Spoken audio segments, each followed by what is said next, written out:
Ok, espero que se vea todo. Sí, perfecto.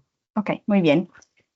Muchas gracias por la ocasión de presentar mi proyecto. Me llamo Chiara Ferrando y soy una estudiante del Departamento de Computer Science a la Universidad de Turín y ahora desde algunos meses estoy trabajando aquí en la UPV con el profesor Paolo Rosso. Hoy voy a presentar el fenómeno de la reclamación de términos ofensivos y en lo específico un estudio que hemos realizado sobre términos que se refieren a la comunidad LGBT en la lengua italiana. Si os parece bien, voy a tener la presentación en inglés y después podemos volver al español.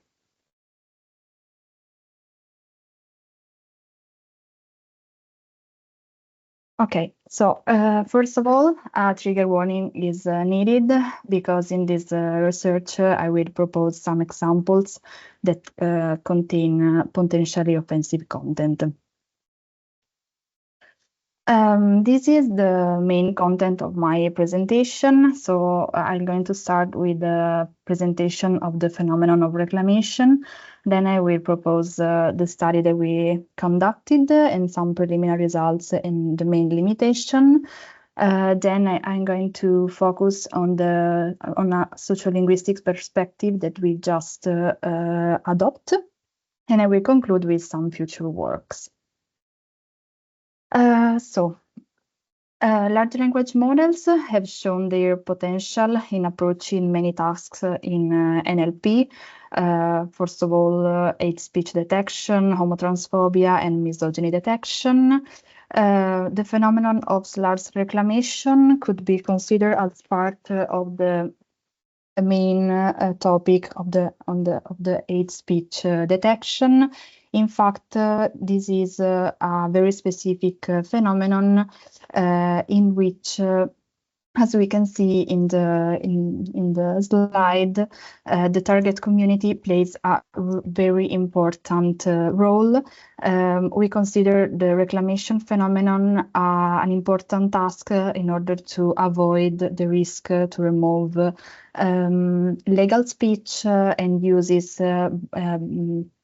by the target community, with the paradoxical ends to double marginalize and double obscurate the target community. In the phenomenon of reclamation, the central part is played by this pragmatic shift, which is considered as a process from which the slurs stop being considered as derogatory terms, which is their original intent, and start be considered as reclamatory intent. So they gain a new intent. In this slide, I proposed a definition. So in the original sense, slurs are considered as derogatory terms used to degrade individuals based on some characteristics such as race, ethnicity, and sexual orientation. While the slurs reclamation is a very specific phenomenon, mostly studied in linguistics and in the philosophy of language, in which marginalized people reclaim derogatory terms, transforming them into symbols of empowerment, solidarity, and pride. So they start using these terms in order to express their personal identity, gender identity, and their being part of a target group. In this context, we focus on the LGBTQ plus community. In this slide, I propose two examples. As we can see, the same term fag, which in Italian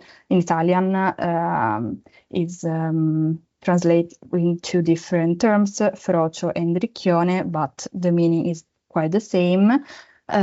We can see that this term is used in two different ways. So in the first one is used to offend another person, while in the other one is used from the user itself to express its personal identity and gender identity.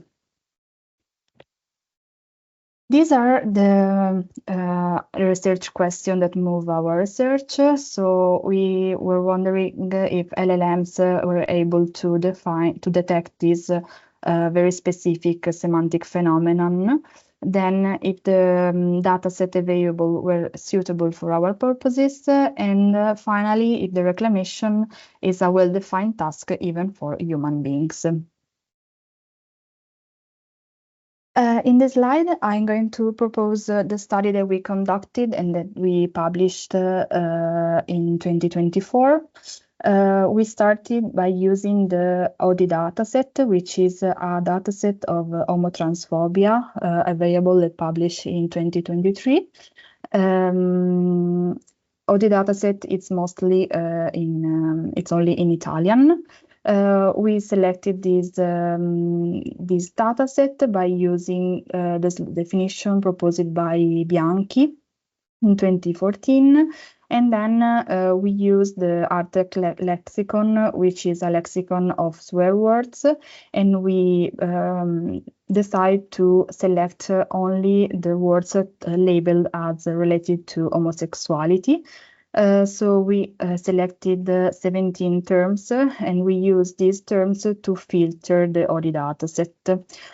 We ended with the ODI reclamation dataset composed of 1,742 tweets.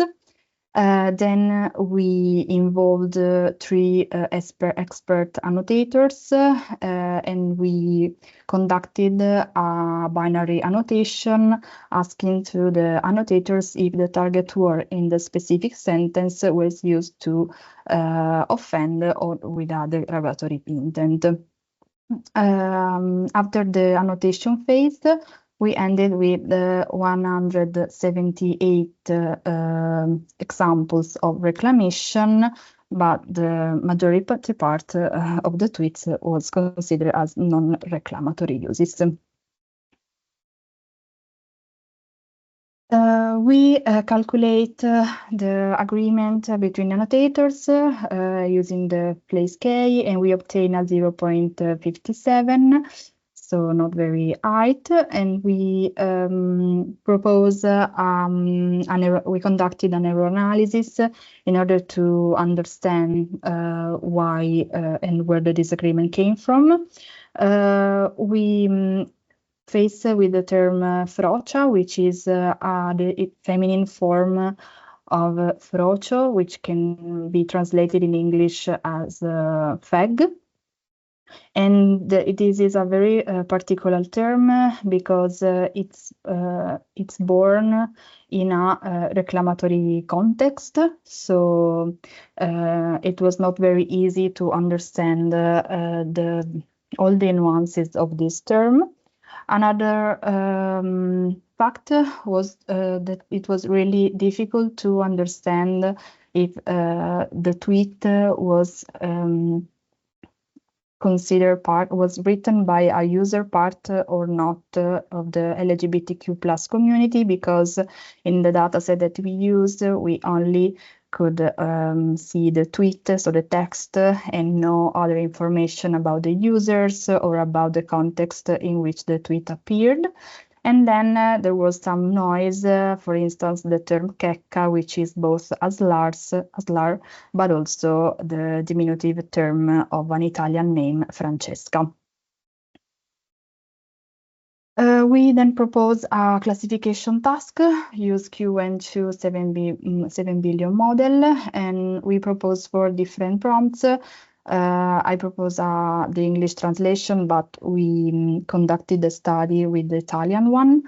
In this slide, as you can see, we started from the first prompt, which is very short, and in which we propose the concept of semantic reclamation. And then in the last one, we contain more text. We propose all the words that we use to filter the ODI dataset. In this slide, I propose some results. So as we can see, And as I just said, the prompt 1 just introduced the concept of slurs reclamation, while the 4.1 is more precise with all the targets were specified. And this could be the reason why we obtain better result. We obtain an accuracy as 0.82. But as we can see, the performance are not very good, and we'd like to improve them. This probably show that LLM were not able to understand the concept of reclamation. Some limitation that we find, first of all, the task appear to be really difficult for both human and LLMs due to the lack of context, because as I said before, it was really difficult to understand the real intentionality and the positionality of users. Then the dataset that you used and that are available probably are not completable suitable for our goals, because they are built for other purposes. And then the binary annotation proved to be limiting due to the difficulty of the task and the complexity of the phenomenon. This limitation made us realize the importance of collecting new opinion from people about this specific phenomena. So we decided to adopt sociolinguistic perspectives involving experts in this field. And with them, we create a sociolinguistic survey composed of 10 sentences that we selected from the audio reclamation dataset, 5 labeled as reclamation and 5 as non-reclamation. In the survey, we propose both open and closed questions to explore this phenomenon of reclamation, its incidence, and its legitimacy in the Italian context. We obtained 279 responses from Italian native speakers with different ages, geographic and cultural background, different gender identities, and sexual orientation. We found some statistical considerations of the socio-demographic characteristics. So, for instance, 47% was part of LGBTQ plus community, while 48% was not part of the LGBTQ plus community, so it was quite balanced. 45% age between 25 and 34, while 22% between 35 and 44. So the majority part of the respondents were quite younger.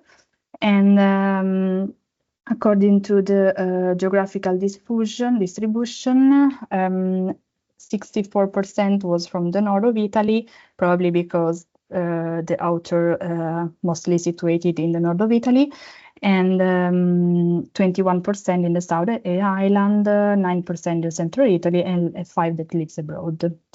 Then we propose some intersectional consideration, considering different characteristics of respondents, so trying to intersect different axes of people.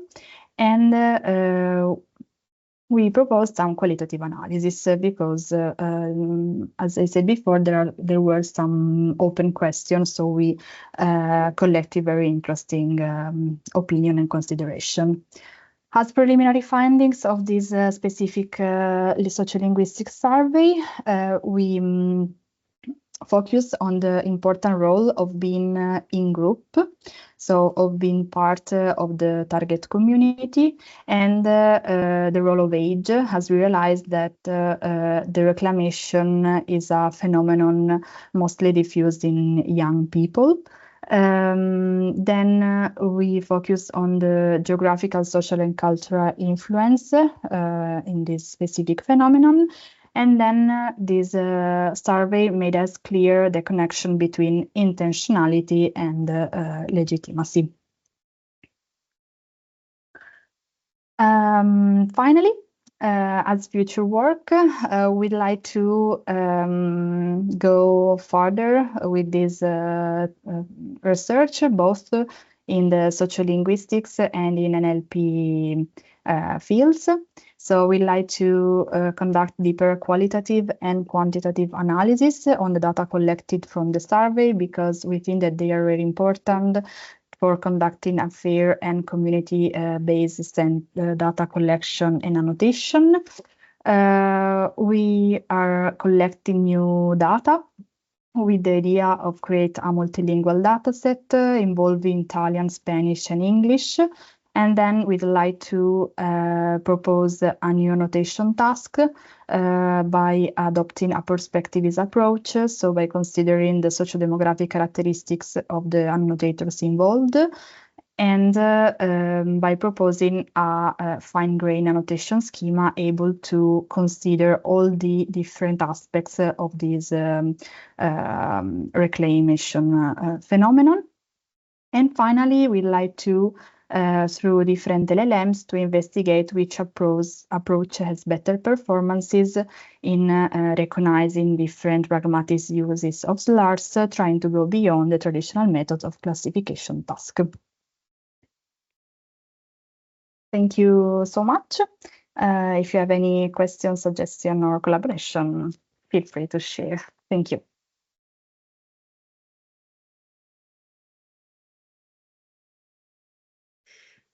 Thank you very much, Chiara. Bueno, no sé si hablas español o inglés. Sí, no lo español, hablo, ¿verdad? pero en la presentación me sentía más Sí. confortable. Está muy bien. Muchas gracias, Chiara. Vamos a ver si alguien tiene preguntas.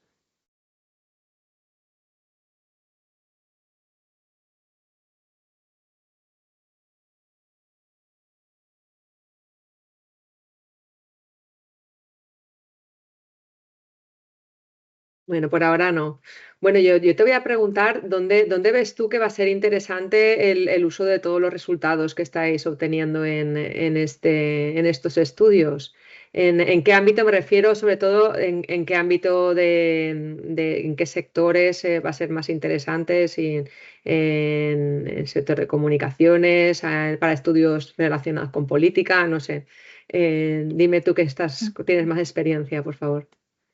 Sí, en nuestra idea este estudio va a ser interesante, sobre todo por lo que se refiere a la hate speech detection, así que nuestra idea sería mostrar cómo no es solamente una palabra la que lleva el sentido ofensivo, pero es más el contexto y la intencionalidad que hay detrás de la palabra. Así que algunas veces solo el uso de una palabra puede ser considerado como hate speech porque se encuentra sin todo el contexto, sin saber nada de la persona que la ha utilizada.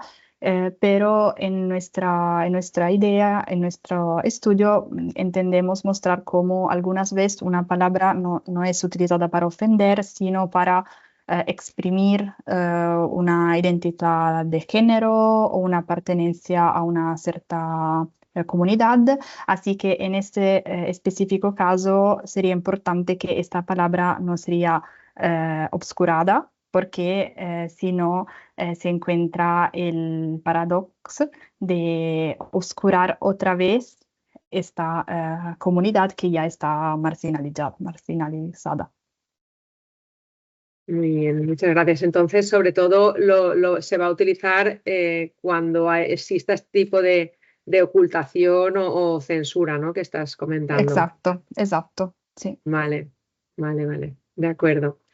Y luego también te quería preguntar, no sé si todavía, sé que te has centrado en el italiano, pero no sé si ya, aunque va a ser parte de tu trabajo futuro, si has visto que se está dando más la reapropiación de insultos, el Slurs reclamation, si se está dando más en unos idiomas o en otros, o todavía es un trabajo que tenéis que descubrir.